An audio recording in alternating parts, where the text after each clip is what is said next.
Hace 8 días justamente nuestro hermano Diver nos estuvo compartiendo lo que fue el capítulo 23 de este libro. Vimos tal vez uno de los episodios más tristes o más dolorosos en la vida de Abraham, que fue la muerte de su esposa Sara. La mujer que estuvo con él esperando el cumplimiento de la promesa, la mujer con la que él se había casado, había decidido realmente unirse con ella hasta la muerte. Y eventualmente, de forma inesperada, la muerte llegó. La muerte llegó para Sara y vemos que Abraham no estaba preparado. No tenía realmente dónde sepultarla y eso le llevó a hacer una pequeña negociación por un terreno en la cueva de Macpela, donde él pudo concretar, digamos, esta transacción para adquirir un terreno que no solamente iba a servir para sepultar a Sara, sino que también iba a servir para enterrar ahí a gran parte de su descendencia. Entonces, el día de hoy vamos a ver lo que nos enseña el capítulo 24, y es interesante porque luego de ese tiempo de luto, luego de ese tiempo de dolor en el que estuvo Abraham, ahora parece que Abraham da un giro a su vida, se levanta y empieza a hacer lo que debe hacer para el cumplimiento como tal de la palabra que Dios le ha dado. Vamos a ver aquí en el capítulo 24 que Abraham se encarga de buscar una esposa para su hijo Isaac.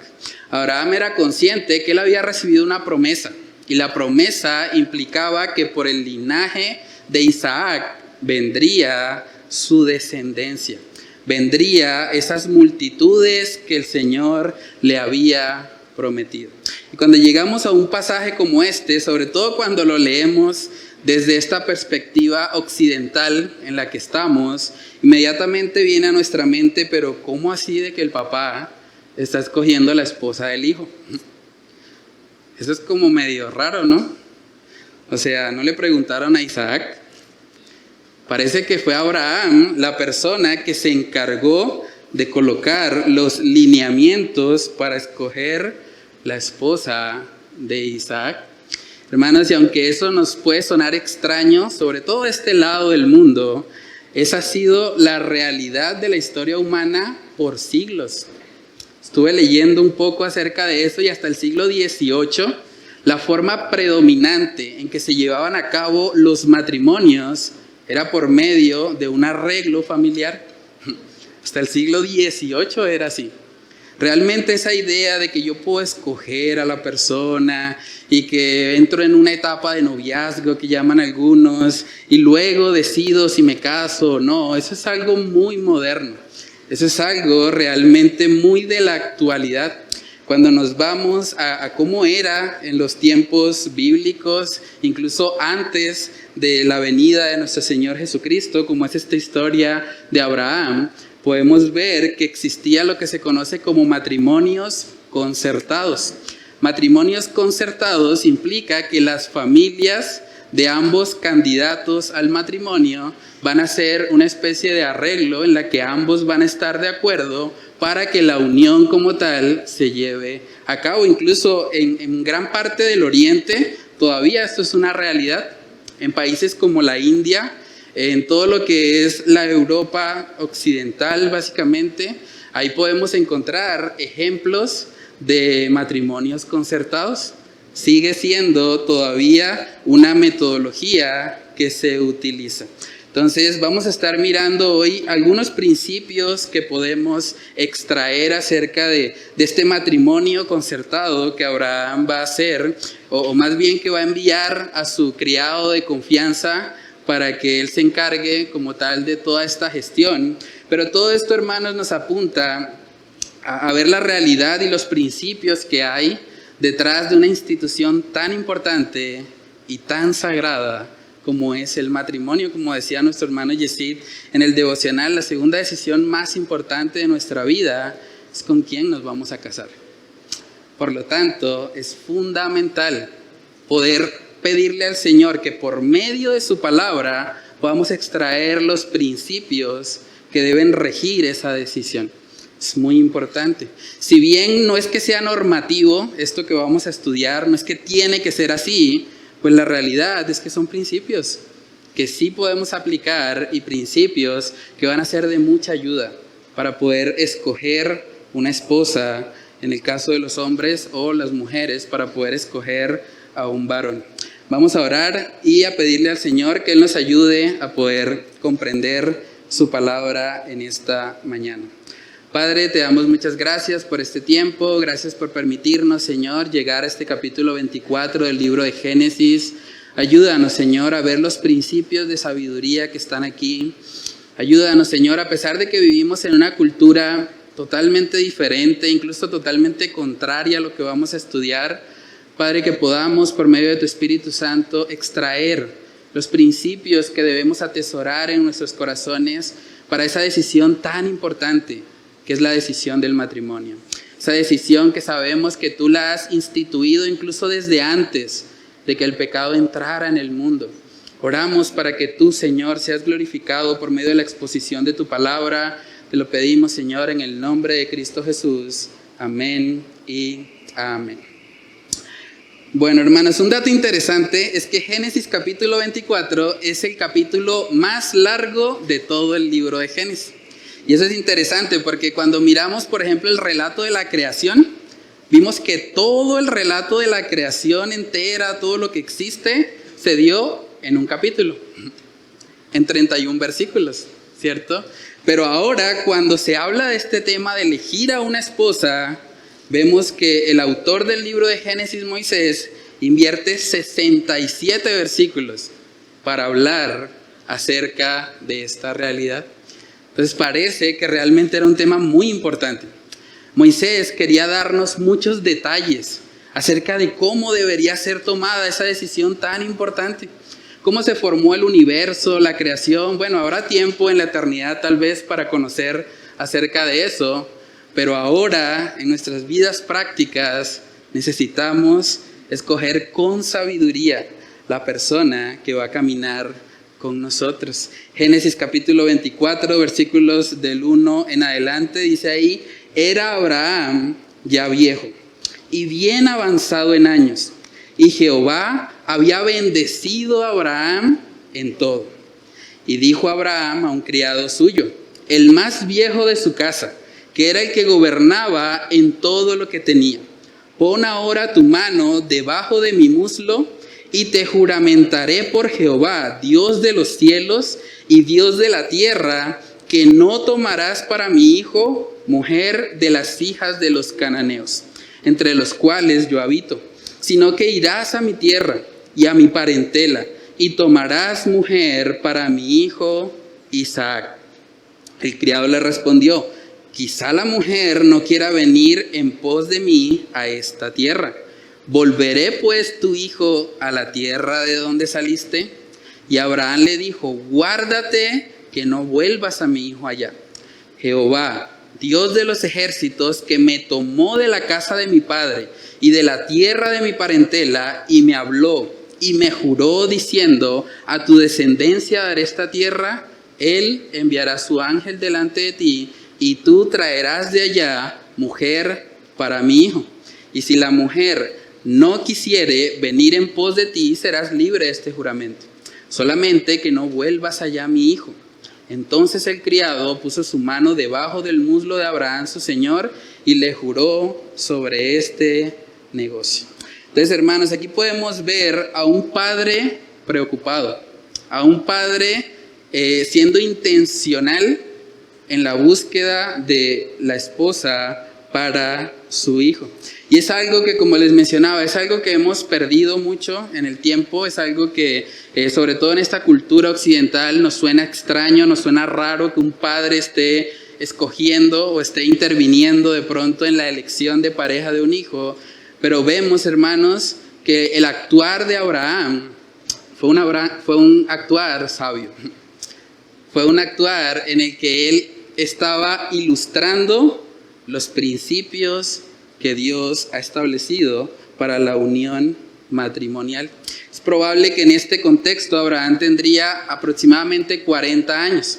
¿Cómo sabemos eso? Porque más adelante vemos que Isaac se casó a los 40 años. Entonces es probable que Abraham, ya siendo viejo, como dice el pasaje, ya siendo alguien pues con fuerzas tal vez mucho más limitadas, pues no podría hacer el viaje hasta su tierra y su parentela para poder buscar esta pareja directamente. Sin embargo, lo que vemos aquí es que él delega a una persona de mucha confianza.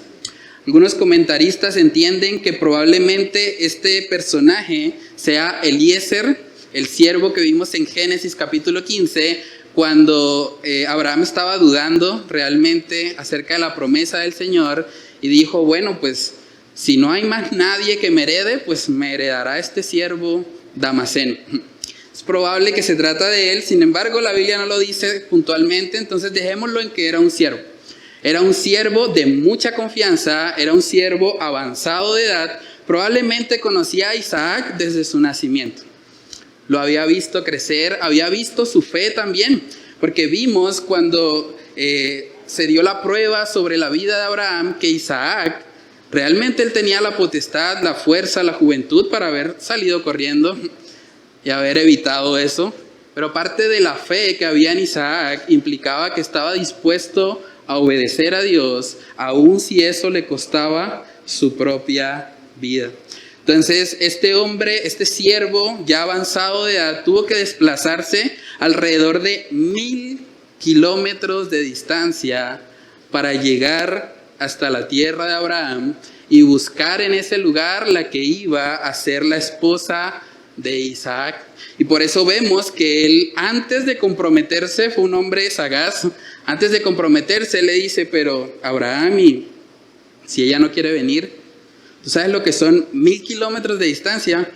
No hay aviones, no podemos llegar en barco tampoco, era camino por tierra, en camellos iban a ir.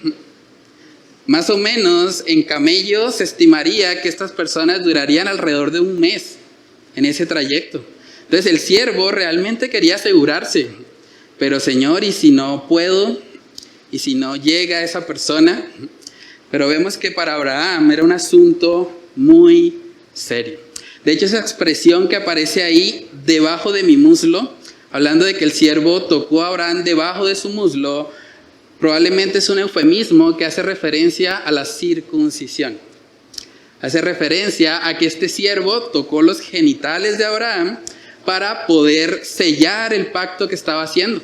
O sea, había una conexión directa entre el pacto que Dios le había dado a Abraham y el pacto que ahora este siervo estaba haciendo para escoger la que iba a ser la esposa de Abraham.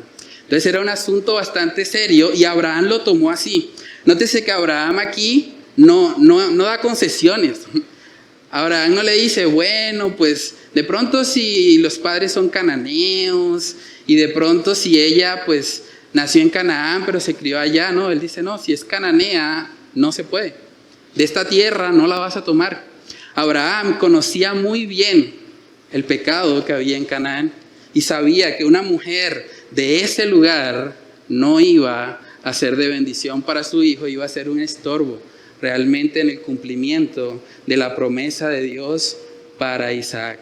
Entonces, hermanos, vemos que Abraham toma un rol participativo en la elección de la esposa de su hijo.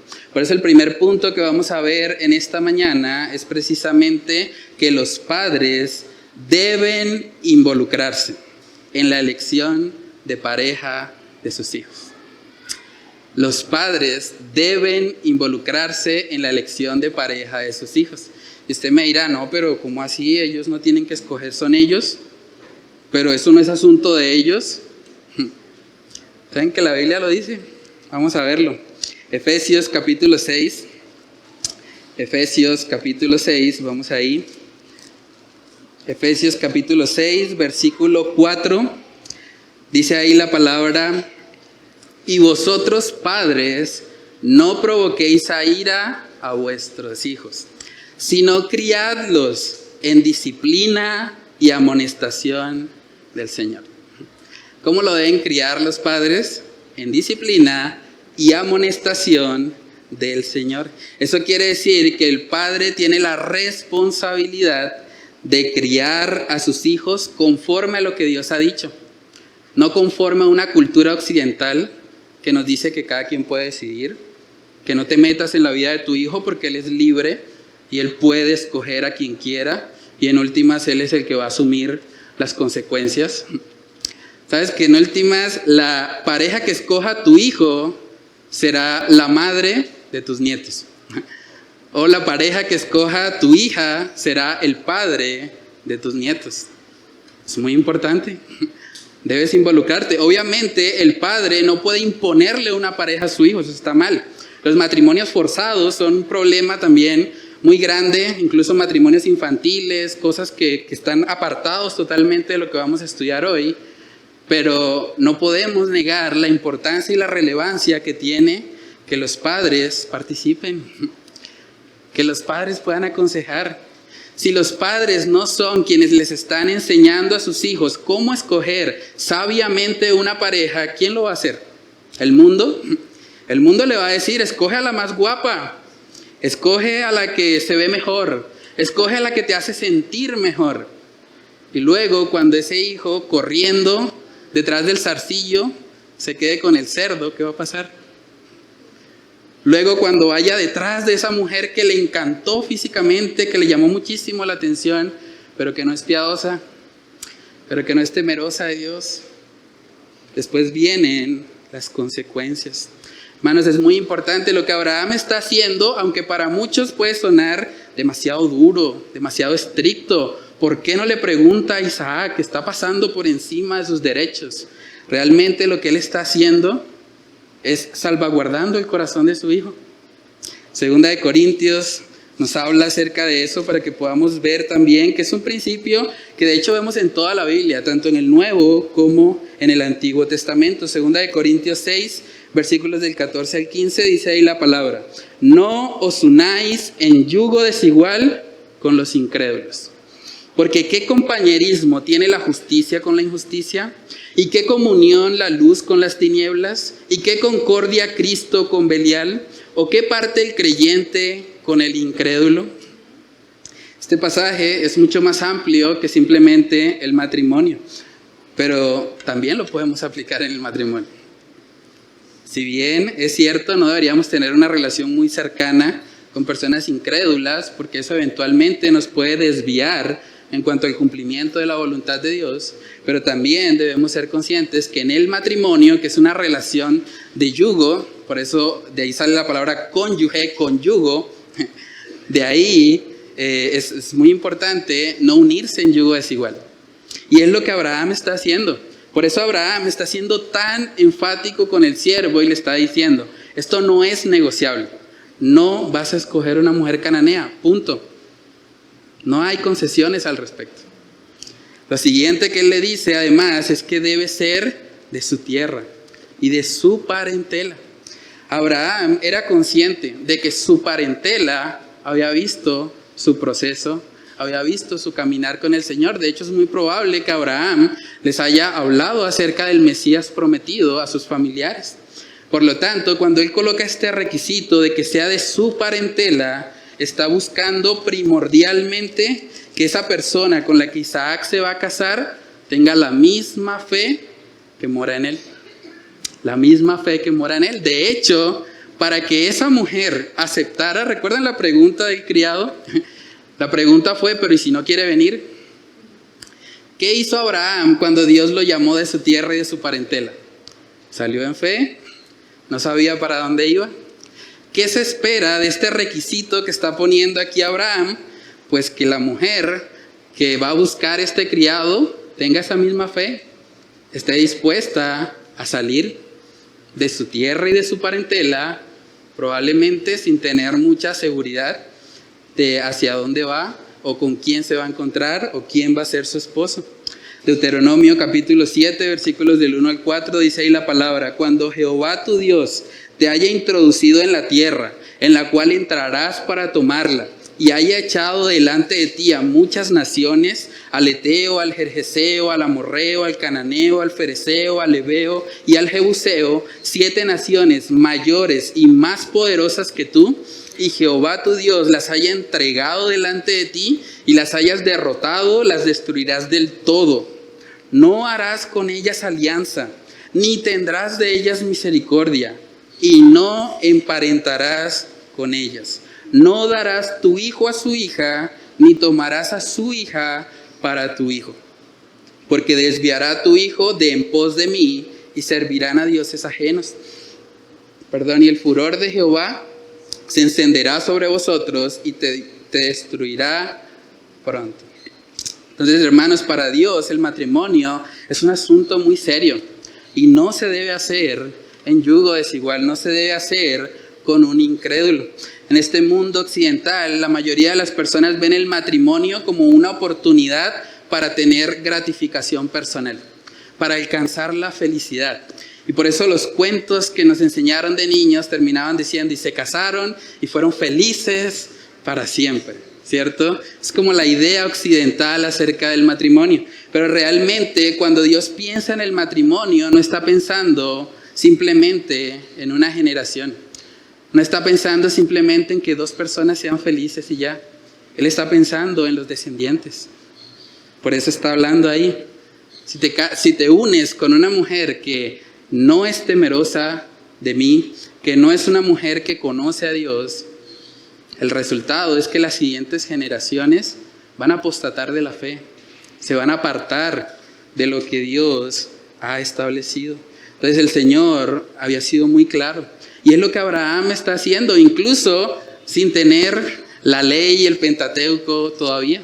Pero la ley de Dios estaba escrita en su corazón porque era un creyente.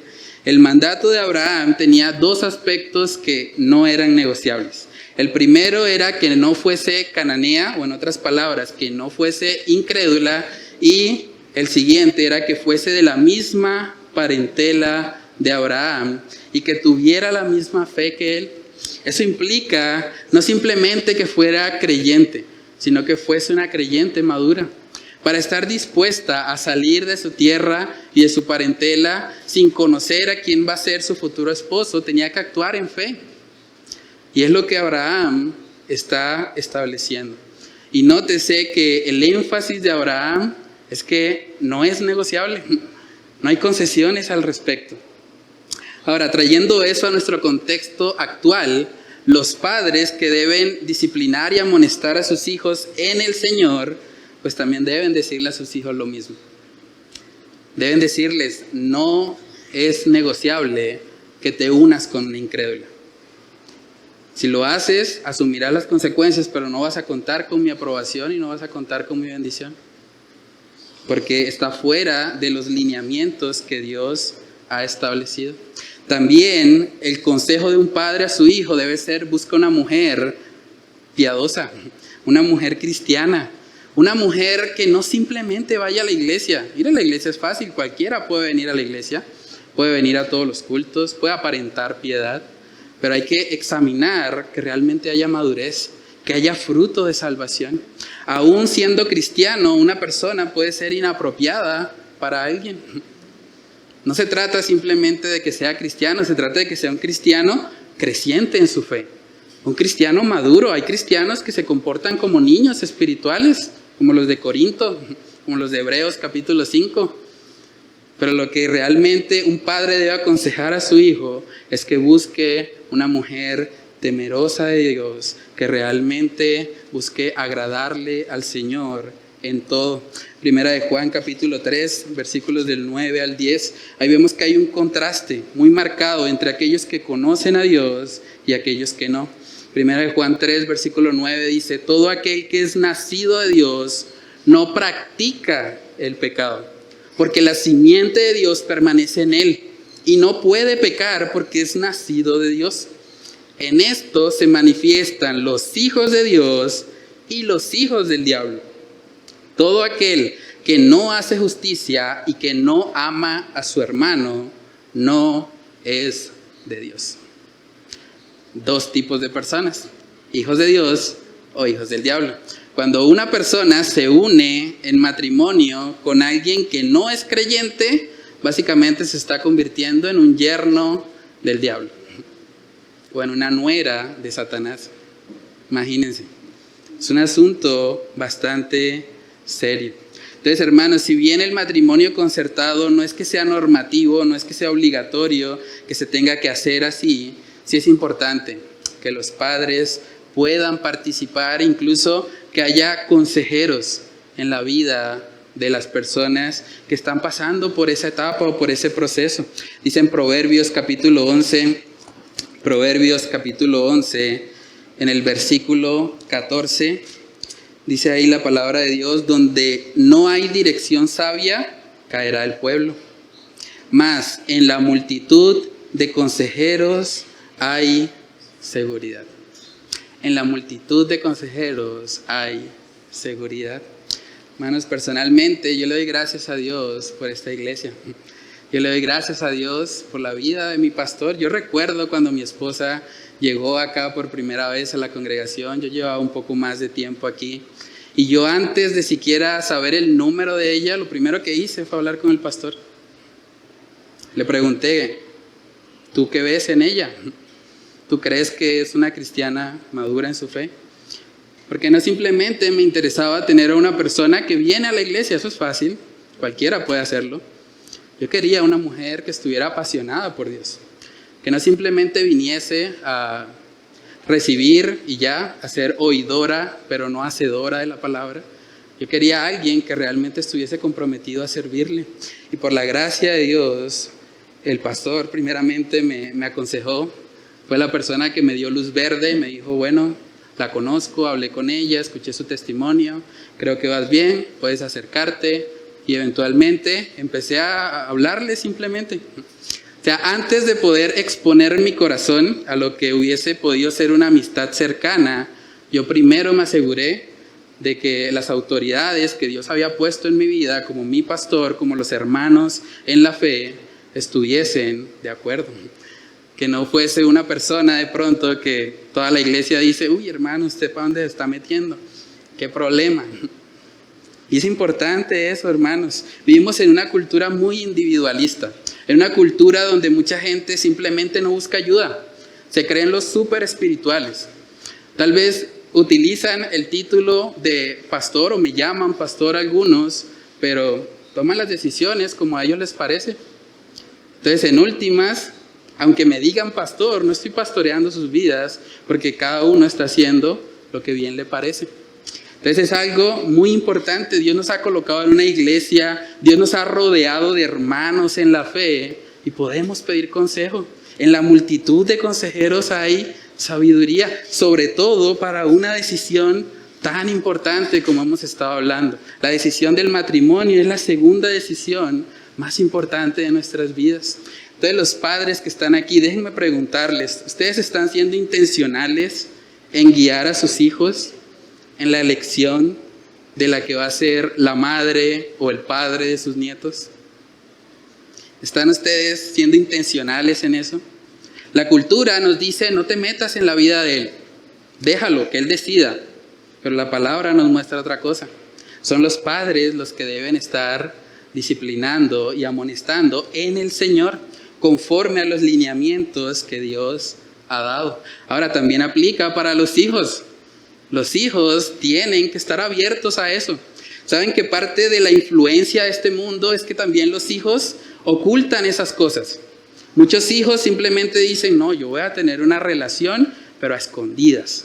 Que no se dé cuenta mi papá, que no se den cuenta en la iglesia, y esto va a ser un secreto para ver qué pasa. Pero es lo que el mundo les está enseñando. Sin embargo, a la luz de la palabra, tampoco debería ser así. Los hijos deberían poder en humildad acercarse a sus padres y preguntarles: papá, ¿qué piensas de esta chica?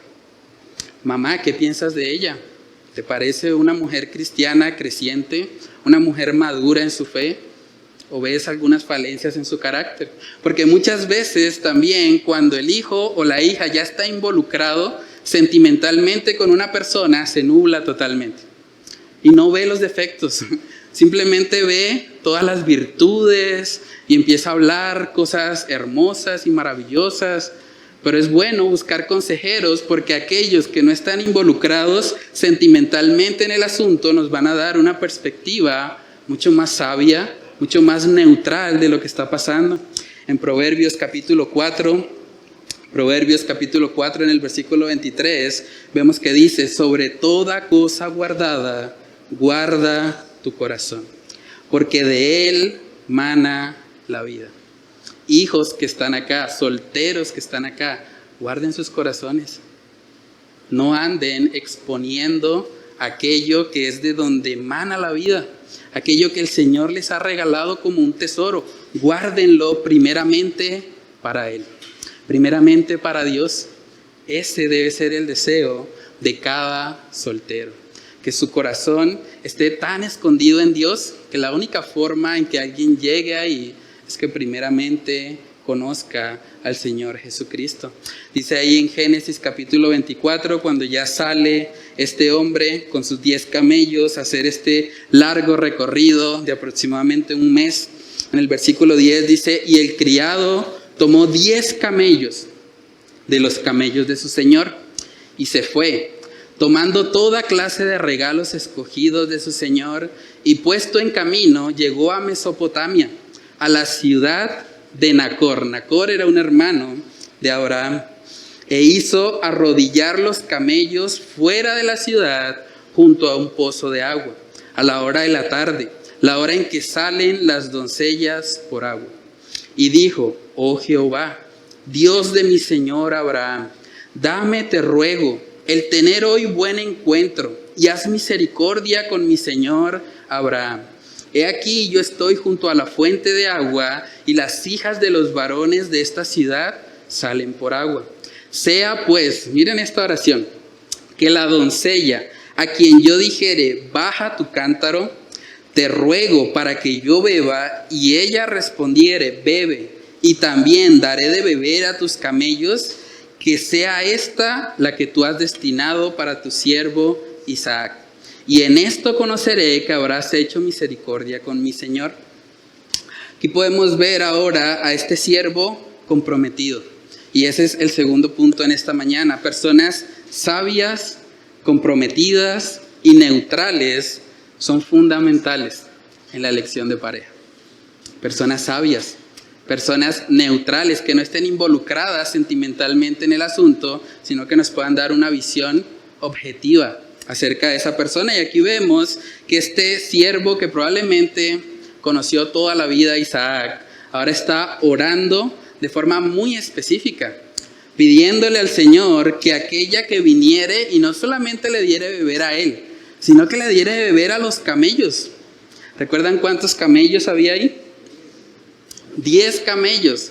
Ustedes pueden buscar en internet y se dan cuenta de que un camello puede caminar mucho tiempo, incluso puede caminar un mes entero sin comer o sin beber agua, porque ellos tienen una joroba, tienen una reserva realmente muy, muy grande de agua, y se estima que después de haber caminado tanto tiempo, un camello agotado puede consumir alrededor de 100 litros de agua. 100 litros de agua. Y eran 10 por 100, 1000 litros de agua para que le diera de beber a esos camellos. Era una señal bien difícil. O sea, esta mujer por la que está orando este criado, no simplemente debía darle a él, eso era fácil. Debía darle de beber a los camellos que él tenía. Saben que aquí justamente afuera tenemos un botellón de agua, tiene más o menos 20 litros. Eso implicaría que la oración que está haciendo este criado implica que Rebeca, que es la que vamos a ver ahora más adelante, tendría que, para alimentar esos camellos o para darles de beber a esos camellos, tendría que haber ido 50 veces a llenar un cántaro equivalente al botellón de agua que tenemos acá. 50 veces. Yo creo que los más gorditos de acá probablemente no hubiésemos podido. Entonces, era una mujer esforzada. Cuando el criado está pidiendo eso, básicamente está diciendo: debe ser una mujer amable, porque imagínense hacerle ese favor a un extraño. Claro, era un señor de avanzada edad también, era el más viejo de los siervos que tenía Abraham, pero esta era una chica muy servicial. Era una chica no solo servicial, sino muy esforzada, tenía muy buen físico. Porque para haber cargado esos, y suponiendo que llevara de a 20 litros de agua 50 veces, debió haber sido realmente una mujer muy, pero muy esforzada. Saben que en Proverbios capítulo 31 nos muestran que una de las virtudes precisamente de la mujer virtuosa, valga la redundancia, es que es una mujer trabajadora y esforzada. Una mujer trabajadora y esforzada, y Rebeca está reflejando precisamente eso. Dice Proverbios 31 en el versículo 10, dice: mujer virtuosa, ¿quién la hallará? Porque su estima sobrepasa largamente a la de las piedras preciosas. El corazón de su marido está en ella confiado y no carecerá de ganancias. Le da a ella bien y no mal todos los días de su vida. Busca lana y lino y con voluntad trabaja con sus manos. ¿Ven el esfuerzo físico? Es como nave de mercader, trae su pan de lejos, se levanta aún de noche y da comida a su familia y raciona a sus criadas. Considera la heredad y la compra y planta viña del fruto de sus manos. Ciñe de fuerza sus lomos y esfuerza sus brazos. Qué interesante, ¿no? Es una mujer muy esforzada. No dice mujer virtuosa la que hace los mejores videos de TikTok. O mujer virtuosa aquella que se demora 1 hora arreglándose, maquillándose para quedar bien bonita. O mujer virtuosa aquella que se arregla el cabello, se coloca pestañas, se hace las uñas, ¿no? Saben que todo lo que vemos en Proverbios 31 son cualidades internas, no externas. De hecho, cuando se menciona las cualidades externas, dice ahí más abajo que engañosa es la gracia y vana la hermosura. En últimas, el empaque no es lo más importante. Lo más importante son las cualidades que hay en su interior. Y por eso vemos que nunca Abraham colocó como un requisito y que tenga cierta característica física que le gusta a mi hijo Isaac. No, eso no fue un criterio. Lo importante era su interior, porque en últimas de su interior va a salir las enseñanzas para sus nietos, para sus nietas. Él necesitaba realmente priorizar lo que Dios prioriza. Ahí en Génesis capítulo 24 vamos a ver que esta mujer Rebeca deja al criado boquiabierto. Y con toda la razón. Imagínense esta mujer haciendo todo este esfuerzo físico y este hombre avanzado de edad viéndola. Era algo asombroso. Génesis 24 en el verso 15 dice: y aconteció que antes que él acabase de hablar, he aquí Rebeca, que había nacido a Betuel, hijo de Milca, mujer de Nacor, hermano de Abraham, la cual salía con su cántaro sobre su hombro, y la doncella era de aspecto muy hermoso, virgen a la que varón no había conocido, la cual descendió a la fuente y llenó su cántaro y se volvía. Entonces el criado corrió hacia ella y dijo: te ruego que me des a beber un poco de agua de tu cántaro. Ella respondió: bebe, señor mío. Y se dio prisa a bajar su cántaro sobre su mano y le dio a beber. Y cuando acabó de darle de beber, dijo: también para tus camellos sacaré agua hasta que acaben de beber. Y se dio prisa y vació su cántaro en la pila y corrió. No caminó, corrió otra vez al pozo para sacar agua. Y sacó para todos sus camellos. Y el hombre estaba maravillado de ella, callando, para saber si Jehová había prosperado su viaje o no. Debió haber sido impactante, hermanos. Imagínense acabando de orar él, diciéndole: Señor, te pido que no solamente me dé beber a mí, sino a los camellos. Y justo, casi que ni terminó la oración, aparece Rebeca. Y de repente es súper activa, esforzada, va, lleva el agua, le da de comer a todos los camellos. Esto dejó maravillado al hombre. Sin embargo, vemos algo muy sabio en él.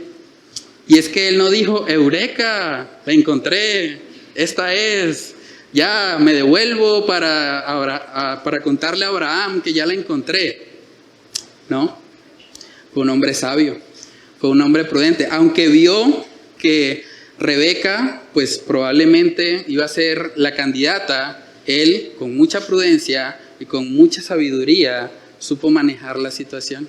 Hermanos, por eso es importante las personas que no están involucradas sentimentalmente en el asunto. Porque cuando ya hay sentimientos de por medio, los sentimientos tienden a anularnos. Dice la palabra que engañoso es el corazón. Por eso es tan importante que haya otra persona neutral que no esté involucrada en el asunto para que pueda aconsejar con objetividad. Entonces, vemos que él no le dijo, bueno, Rebeca, te voy a hablar acerca de Isaac, tú vas a ser la esposa, ¿no? De hecho, él guardó también, fue sabio en eso, guardó el corazón de Rebeca, no le dijo absolutamente nada. Simplemente vamos a ver que le dio unos regalos en forma de agradecimiento por todo el esfuerzo que esa mujer había hecho. Génesis capítulo 24, en el versículo 22 dice, y cuando los camellos acabaron de beber, le dio el hombre un pendiente de oro que pesaba medio siclo. Y 2 brazaletes que pesaban 10. Y dijo, ¿de quién eres hija? Te ruego que me digas, ¿hay en casa de tu padre lugar donde posemos? Y ella respondió, soy hija de Betuel, hijo de Milca, el cual ella dio a luz a Nacor. Y añadió, también hay en nuestra casa paja y mucho forraje y lugar para posar. Además era una mujer hospedadora. Verso 26, el hombre entonces se inclinó y adoró a Jehová y dijo, bendito sea Jehová, Dios sea Jehová, Dios de mi amo Abraham, que no apartó de mi amo su misericordia y su verdad, guiándome Jehová en el camino a casa de los hermanos de mi amo. Y la doncella, una vez más, corrió e hizo saber en casa de su madre estas cosas. Este criado tenía muy claro las condiciones que le había dicho Abraham. Por lo tanto, no bastaba simplemente con el esfuerzo físico que vio de Rebeca, con su actitud hospitalaria, amable para con un anciano, sino que además él le pregunta, bueno, cuéntame quién es tu padre, porque ese era un requisito que Abraham había pedido. Por lo tanto, él no se dejó llevar simplemente por la primera oración que hizo. Por eso es tan importante orar objetivamente.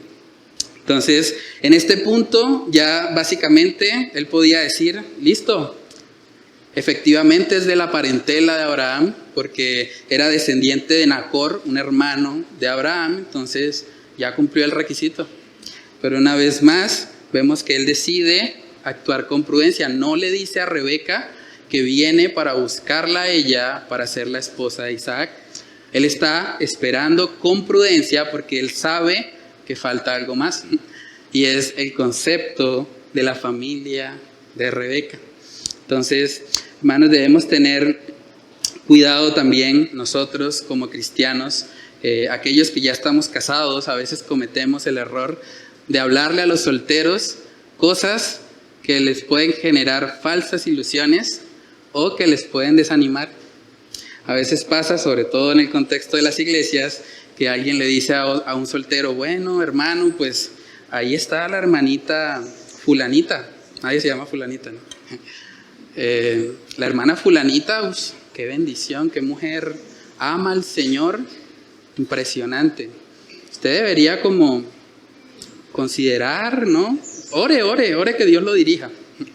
¿Saben que con un comentario como ese, probablemente ese hermano soltero no va a volver a ver de la misma manera a esa hermana fulanita? Cada vez que la vea se va a acordar, esta fue la que me dijo al hermano. Y a veces, por comentarios imprudentes, podemos herir el corazón de algunos jóvenes, de algunos solteros, y hay que tener mucho cuidado. O a veces también pasa que empezamos a tomar un poco el pelo de aquellos que están solteros. No aplica para el hermano Juan Pablo, él no tiene pelo. Pero realmente a veces pasa que empezamos a decirles cosas, a hacerles chistes, y pues se pueden reír en el momento, pero eso va quedando. Yo fui un soltero en esta iglesia, así que ustedes son culpables de mucho de lo que estoy diciendo. Pero es una realidad, hermanos, entonces debemos tener mucho cuidado, porque tenemos un llamado como cristianos a ser como el criado de Abraham, a guardar el corazón de las personas, de los solteros. Saben que el criado, o hasta este punto que vamos del estudio, ni Isaac ni Rebeca están enterados. O sea, hasta el momento simplemente ha sido una gestión que han hecho básicamente las dos familias. Y en Proverbios capítulo 10 vemos que es importante guardar precisamente lo que hablamos para evitar que el corazón de los solteros pueda ser herido. Proverbios 10, versículo 19 dice: en las muchas palabras no falta pecado, mas el que refrena sus labios es prudente. Aquí vemos al criado actuando de forma prudente, no generándole una expectativa, una ilusión a Rebeca, porque todavía él no sabía, él no estaba seguro si realmente ya era. Entonces era mejor simplemente esperar. Entonces, hermanos, nosotros también debemos guardar el corazón de los solteros y no generar en ellos falsas ilusiones respecto a otras personas. Más bien, al igual que el criado, deberíamos orar que el Señor envíe mujeres virtuosas para los solteros y que el Señor envíe hombres de verdad, hombres de Cristo para las mujeres solteras. Así como el criado oró pidiendo por esas características tan improbables, una mujer dándole de tomar a 10 camellos de a 100 litros cada uno. Realmente deberíamos orar. Señor, yo oro por los solteros. Te pido que tú guardes sus corazones, que les ayudes a tener su plenitud únicamente en ti, que no se dejen arrasar por toda esa corriente ideológica de este mundo, sino que puedan vivir con gozo en medio de su soltería. Entonces, a manera de aplicación, pregúntate: ¿tú eres sabio y prudente? ¿Tú eres como el criado? ¿Tú eres sabio y prudente en tu trato con las personas solteras? ¿Tú buscas guardar su corazón mientras al mismo tiempo estás orando para que Dios en su misericordia y en su gracia provea mujeres piadosas, hombres piadosos para aquellos que están solteros? ¿Tú tratas a los solteros como te hubiese gustado ser tratado cuando tú eras soltero? Hermanos, es algo muy importante. Oras fervientemente para que Dios guarde a los jóvenes de nuestra iglesia. Hay muchos jóvenes acá, gracias a Dios. El grupo ha estado creciendo. Sus hijos están creciendo. Y eventualmente este tema que estamos tocando lo van a tener que abordar en casa. Entonces tú oras fervientemente por eso, para que Dios los guarde de la desgracia del yugo desigual. Porque así como es una gracia el estar en un buen matrimonio, también estar en un yugo desigual puede llegar a ser una desgracia. Puede llegar a ser mucho sufrimiento, mucho dolor, mucha aflicción. Y claro, Dios es soberano, Dios encamina todo para el bien de los que le aman, pero hay consecuencias cuando tomamos decisiones erradas. Hermanos, yo les puedo decir, en estos casi 9 años que he estado en esta congregación, que he visto jóvenes que estaban acá en la iglesia, que incluso estaban sirviendo, que por un yugo desigual no volvieron a la congregación, incluso se apartaron totalmente de la fe. Hay varias personas que vienen a mi memoria en este momento y me duele realmente, porque me pregunto, bueno, ¿qué pasó con ellos? ¿Qué diferencia hubiese habido si hubiesen tenido un mentor? Si hubiesen tenido a alguien que se hubiese acercado y les hubiese aconsejado. Claro, eventualmente aquellos que simplemente no les interesa van a seguir su camino, pero es importante que como iglesia oremos. Oremos por los que están solteros, porque están expuestos a muchas tentaciones. También los casados, porque no es algo exclusivo de ellos. Los casados también tenemos luchas, también tenemos tentaciones y debemos orar los unos por los otros. Proverbios capítulo 7, para mí este es un pasaje de los más dicientes y de los más fuertes en ese tema del yugo desigual. Proverbios capítulo 7, versículos del 6 al 23. Dice: porque mirando yo por la ventana de mi casa, por mi celosía, vi entre los simples, consideré entre los jóvenes, estamos hablando de los jóvenes, a un joven falto de entendimiento. el cual pasaba por la calle junto a la esquina e iba camino a la casa de ella a la tarde del día, cuando ya oscurecía, en la oscuridad y tinieblas de la noche, cuando he aquí una mujer le sale al encuentro con atavío de ramera y astuta de corazón, alborotadora y rencillosa. Sus pies no pueden estar en casa.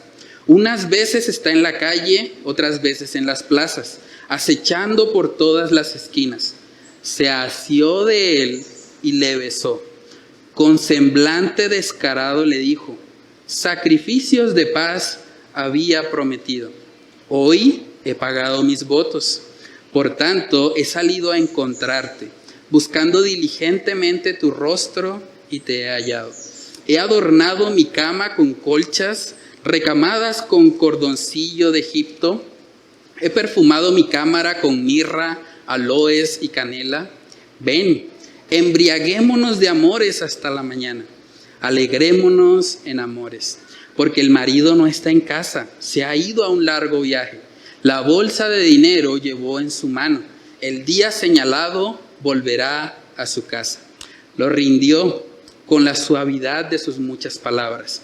Le obligó con la salamería de sus labios. Al punto se marchó tras ella, como va el buey al degolladero, y como el necio a las prisiones para ser castigado, como el ave que se apresura a la red y no sabe que es contra su vida hasta que la saeta traspasa su corazón. Qué fuerte eso, ¿no? Dios guarde a nuestros jóvenes, pero es una desgracia que alguien caiga en eso.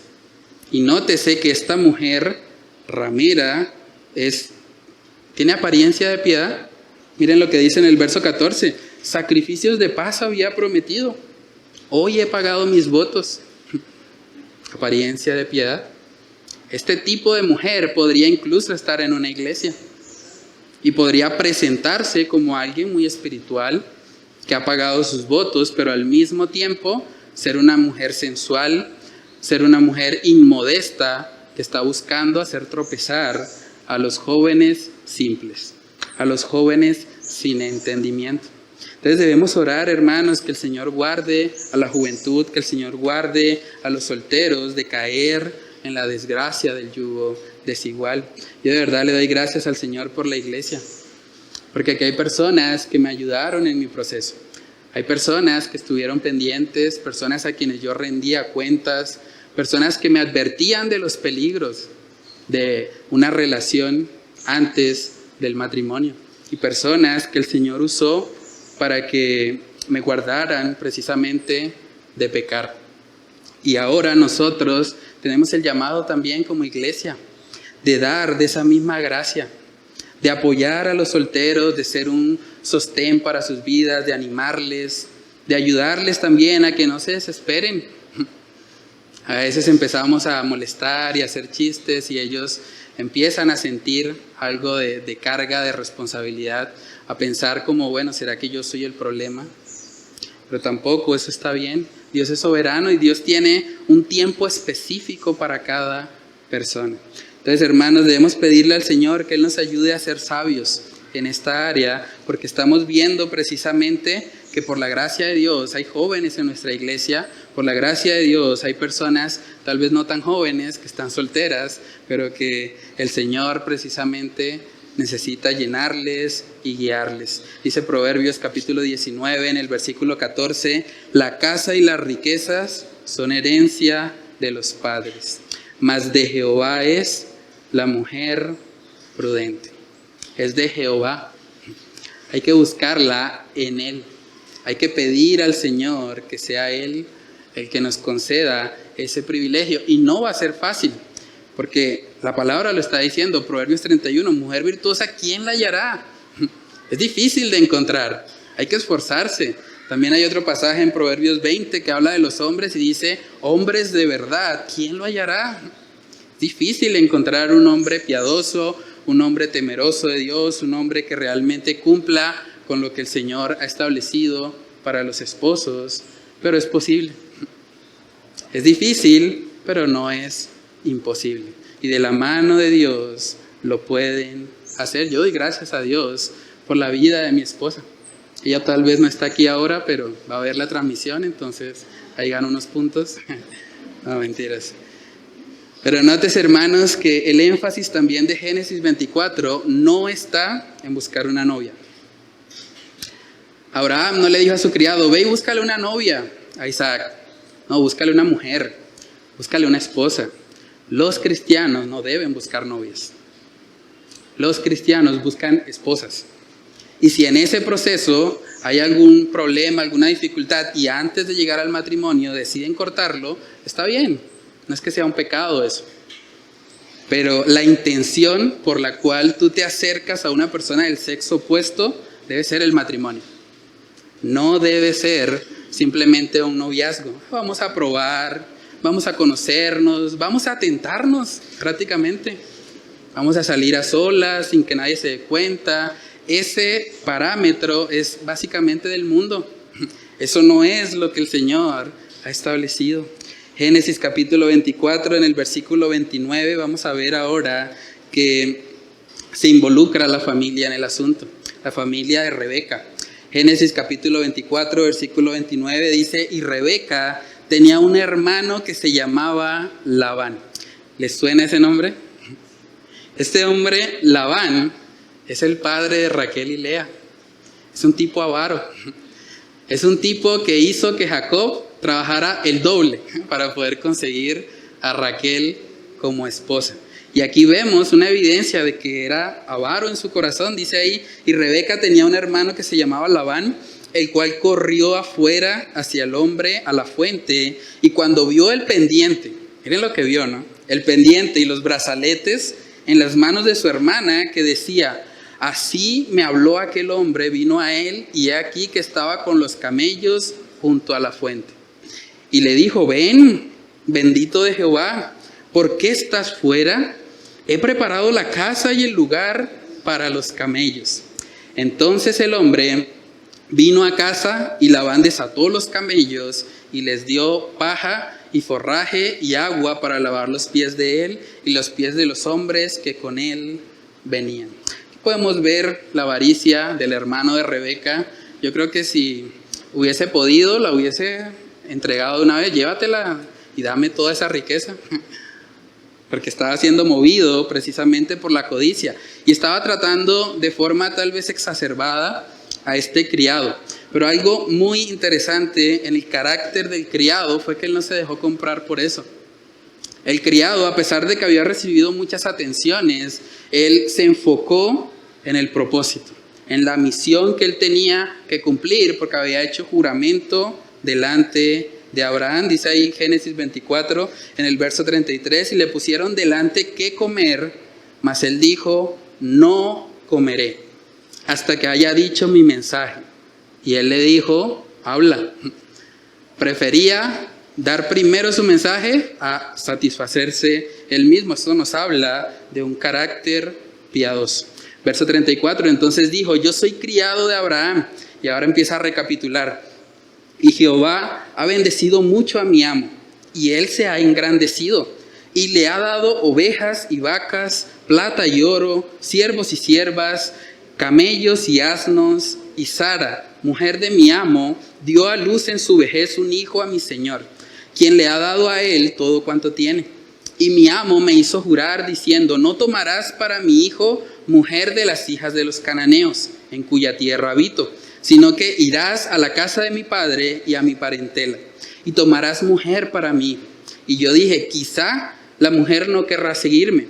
Entonces él me respondió, Jehová, en cuya presencia he andado, enviará su ángel contigo, y prosperará tu camino, y tomarás para mi hijo mujer de mi familia y de la casa de mi padre.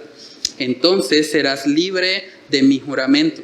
Entonces serás libre de mi juramento cuando hayas llegado a mi familia, y si no te las dieren, serás libre de mi juramento. Llegué pues hoy a la fuente y dije, Jehová, Dios de mi señor Abraham, si tú prosperas ahora mi camino por el cual ando, he aquí yo estoy junto a la fuente de agua, sea pues que la doncella que saliere por agua, a la cual dijere, dame de beber, te ruego un poco de agua de tu cántaro, y ella me respondiere, bebe tú, y también para tus camellos sacaré agua, sea esta la mujer que destinó Jehová para el hijo de mi señor. Antes que acabase de hablar en mi corazón, he aquí Rebeca que salía con su cántaro sobre su hombro, y descendió a la fuente y sacó agua y le dijo, te ruego que me des de beber. Y bajó prontamente su cántaro de encima de sí y dijo, bebe, y también a tus camellos daré de beber. Y bebí, y dio también de beber a mis camellos. Entonces le pregunté y dije, ¿de quién eres hija? Y ella respondió, hija de Betuel, hijo de Nacor, que le dio a luz Milca. Entonces le puse un pendiente en su nariz y brazaletes en sus brazos, y me incliné y adoré a Jehová, y bendije a Jehová, Dios de mi señor Abraham, que me había guiado por camino de verdad para tomar la hija del hermano de mi señor para su hijo. Ahora pues, si vosotros hacéis misericordia y verdad con mi señor, declarádmelo. Y si no, miren esto, y si no, declarádmelo y me iré a la diestra o a la siniestra. Impresionante. Un mes entero para llegar a este lugar. Oró al Señor pidiéndole específicamente que la mujer que Dios tenía para Isaac no solamente le diera de beber a él, sino a los camellos, y se cumplió. Pero aún así está dispuesto a devolverse si la familia dice que no.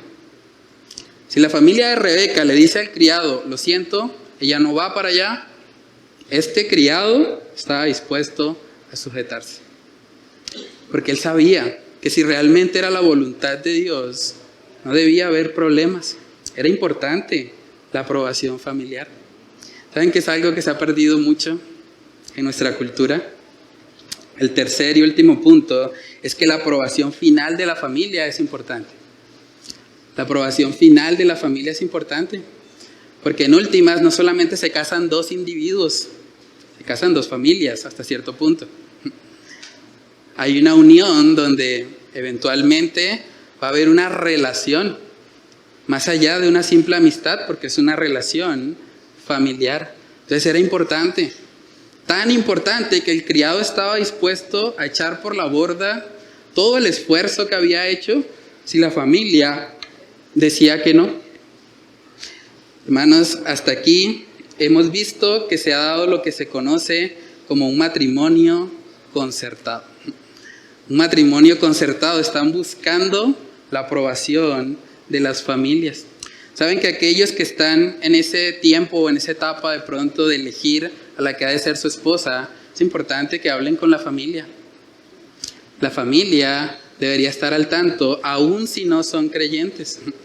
Si no son creyentes, hay que hablar con ellos, contarles, tal vez escuchar. Puede ser que tengan algunas advertencias y hay que tener discernimiento. No debemos simplemente rechazar lo que dicen porque es que ellos no son cristianos, ellos no saben. No, hay que escuchar también. En la multitud de consejeros hay sabiduría. Por algo es tu papá, por algo es tu mamá. Dios lo ha puesto ahí, no es casualidad. Entonces escucha lo que tienen que decir.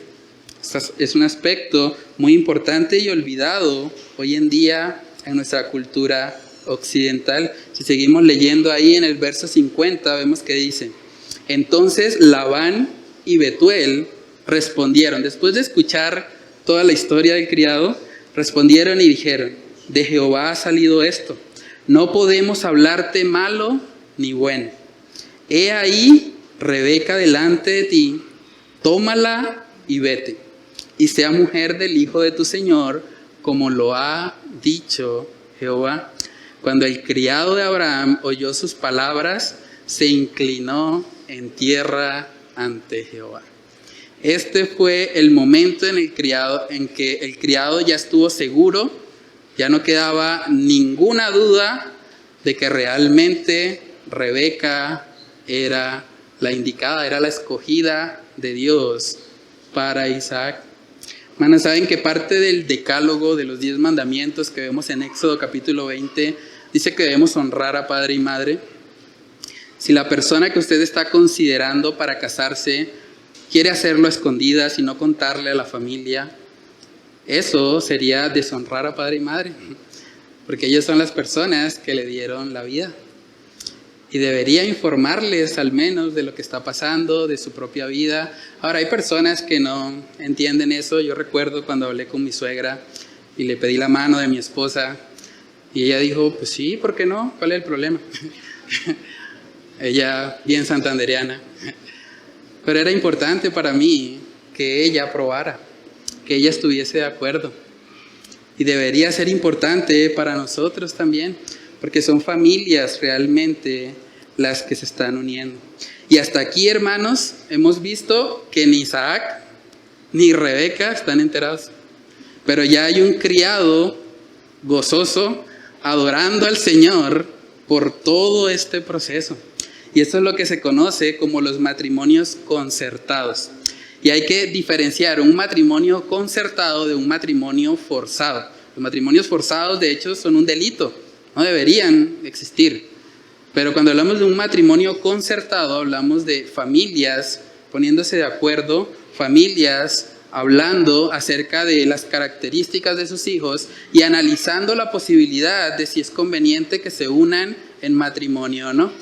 Y vamos a ver, no ahora, sino el próximo domingo, para dejarles la espinita, vamos a ver que el matrimonio precisamente funcionó. Fue todo un éxito. Y mucha gente dice, no, eso de que los matrimonios concertados, eso no va a funcionar.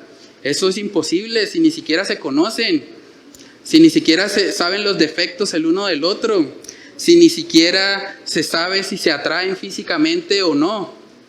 Saben que si seguimos todo lo que hemos venido estudiando, si se atraen físicamente, si tienen defectos que pueden tolerar, todo eso pasa en segundo plano. Porque si están en el Señor, si realmente lo conocen, si realmente tienen la fe de Abraham en sus corazones, van a poder lidiar con eso. No va a ser un problema permanente. Saben que como dato curioso encontré esto.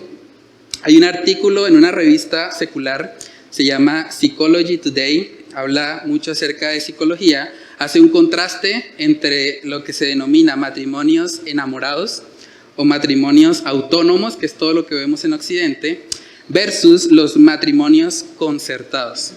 Y miren lo que ellos encontraron. En el caso de los matrimonios enamorados, donde ellos fueron y escogieron la pareja sin consultarle a nadie, simplemente porque les pareció correcto y así lo hicieron, las parejas hablaban en la encuesta de que se sentían enamorados durante los primeros 5 años de matrimonio. Después de los 5 años de matrimonio, ya esa pasión inicial que tenían cayó. Ahora, lo interesante de esto es que en los matrimonios concertados, que nos parecen tan raros acá en Occidente, dice que los matrimonios concertados se sienten enamorados el uno del otro durante los primeros 30 años. 30 años. En un lado 5, en otro lado 30. 6 veces más.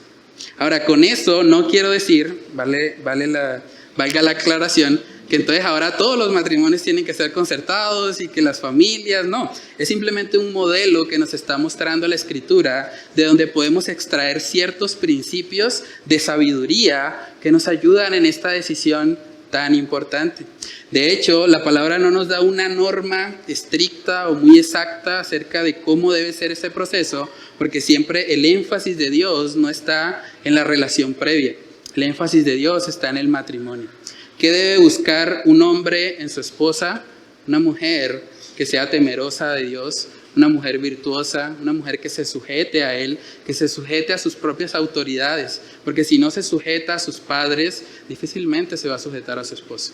Y de la misma manera, ¿qué debe buscar una mujer en su esposo? Debe buscar a un hombre que esté dispuesto a sacrificarse, porque el hombre debe ser como Cristo en la relación. Un hombre que sepa amar, no como el mundo ama, con cosquillitas en el estómago, no, un hombre que sepa sacrificarse por su esposa. Un hombre que esté dispuesto a trasnochar las veces que sea necesario, que sea dispuesto a trabajar lo que tenga que trabajar para llevar el sustento, el pan y para ayudar precisamente a la provisión integral de su familia. No solo en lo económico, sino aún más en lo espiritual y aún más en lo emocional. Eso es lo que una mujer debe buscar, siempre con miras en el matrimonio, porque es la meta de Dios. Desde antes de que el pecado entrara en el mundo, el Señor estableció esa gloriosa institución del matrimonio. Y saben que al final de la historia humana también terminamos en un matrimonio. Eso es interesante. Vamos al libro de Apocalipsis. Apocalipsis capítulo 19, versículos del 6 al 9. Dice ahí: y oí como la voz de una gran multitud, como el estruendo de muchas aguas, y como la voz de grandes truenos, que decía: aleluya, porque el Señor nuestro Dios Todopoderoso reina. Gocémonos y alegrémonos y démosle gloria, porque han llegado las bodas del Cordero, y su esposa se ha preparado. Y a ella se le ha concedido que se vista de lino fino, limpio y resplandeciente, porque el lino fino es las acciones justas de los santos. Y el ángel me dijo: escribe, bienaventurados los que son llamados a la cena de las bodas del Cordero. Y me dijo: estas son palabras verdaderas de Dios. ¿Saben que el matrimonio más importante que necesitamos en nuestra vida no es el matrimonio terrenal? El matrimonio más importante que necesitamos es nuestra unión con Cristo. Nuestra unión con Cristo, que ocurre por medio de la fe. Por eso dice ahí el texto que el lino fino es las acciones justas de los santos. Y uno se preguntará: ¿cómo que justas? ¿Acaso hay alguien justo? En su propia carne, no. La Biblia dice: no hay justo ni aun uno. Pero en la fe de Abraham, en la fe en el Hijo de Dios, los justos, o más bien los justificados, son aquellos que han depositado su confianza única y exclusivamente en Jesús. Por eso el principal mensaje para ti, si tú no has conocido a Cristo como tu Salvador, es que hoy te arrepientas. Es que hoy te unas en matrimonio, si quieres verlo de esa manera, con la persona que murió por ti en la cruz del Calvario. Con la persona que recibió la ira del Padre que tú merecías, porque tú eras el que había pecado. Pero Cristo, sin mancha y sin pecado, se entregó en tu lugar. El justo por los injustos, para llevarlos a Dios. Y ese es el deseo de Dios, que realmente aquellos que no le conocen puedan ser humillados, puedan ser contristados por el Espíritu Santo y puedan venir en arrepentimiento y fe a Él, para que puedan participar de esas gloriosas bodas del Cordero que esperan a todos aquellos que han creído en Cristo como Señor y Salvador. Vamos a orar. Padre, te damos muchas gracias, Señor, en esta mañana. Gracias por permitirnos ver, Señor, este proceso, Señor, en el que dos familias se están acordando siempre sobre la base de tus principios, sobre la base de tu sabiduría. Están acordando, Señor, una unión temporal, pero que tenía un propósito glorioso. Y era que a través de esa unión iba a venir el Mesías prometido. Iba a venir el Salvador del mundo. Padre, ayúdanos a poder aprender de este pasaje principios de sabiduría, principios que puedan dirigir a los solteros en ese proceso de escoger el que ha de ser su esposo o su esposa. Padre, que tú seas glorificado en la vida de cada uno de los solteros de nuestra iglesia local. Que tú les ayudes primeramente, Señor, a estar llenos de ti, a no estar buscando en otra persona lo que solo tú como su creador les puedes dar. Padre, permite que los solteros sean llenos de tu plenitud. Permite también, Señor, que aquellos padres que tienen hijos tal vez en edad de estar buscando alguna pareja, algún cónyuge, Padre, que sean sabios, que al igual que Abraham puedan dirigir a sus hijos para que no estén buscando dentro de las cananeas, dentro de las personas inconversas, con quien unirse, Señor. Padre, permite que los padres puedan acercarse, que puedan tener una relación cercana con sus hijos, Que cada día, Señor, haya una mayor confianza, una mayor unidad en los hogares, donde estos principios, Señor, que tal vez son contraculturales, que son totalmente opuestos a lo que vemos allá afuera, Padre, que podamos aplicarlos, que podamos vivirlos, que pueda ser una realidad en nosotros y que tú uses, Señor, tu palabra siempre para redarguirnos, para convencernos y para guiarnos, Señor, a adorarte siempre en espíritu y en verdad. Padre, que si hay personas acá que no te han conocido, que hoy sea el día de salvación, que hoy sea el día en que reconozcan su pecado delante de ti y que vengan con un corazón contrito y humillado a Cristo Jesús, para que de esa manera puedan participar del matrimonio más glorioso y más importante de todos, que son esas bodas del Cordero, ese estado eterno, Señor, en el que han de estar todos aquellos que han sido justificados por la fe. Padre, oramos para que tú nos ayudes a tener una visión alta del matrimonio, a recordar que es parte de tu diseño original, aún desde antes de que el pecado entrara en el mundo. Y es parte también del diseño final de la historia humana, cuando cerraremos todo esto, Señor, en las bodas del Cordero. Padre, que seas tú ayudándonos a poder crecer en esto que hemos estudiado en esta mañana, que tú nos ayudes por medio de tu Espíritu Santo a poder aplicar lo que hemos estudiado. Te lo pedimos todo, Señor, en el nombre de Cristo Jesús. Amén y amén.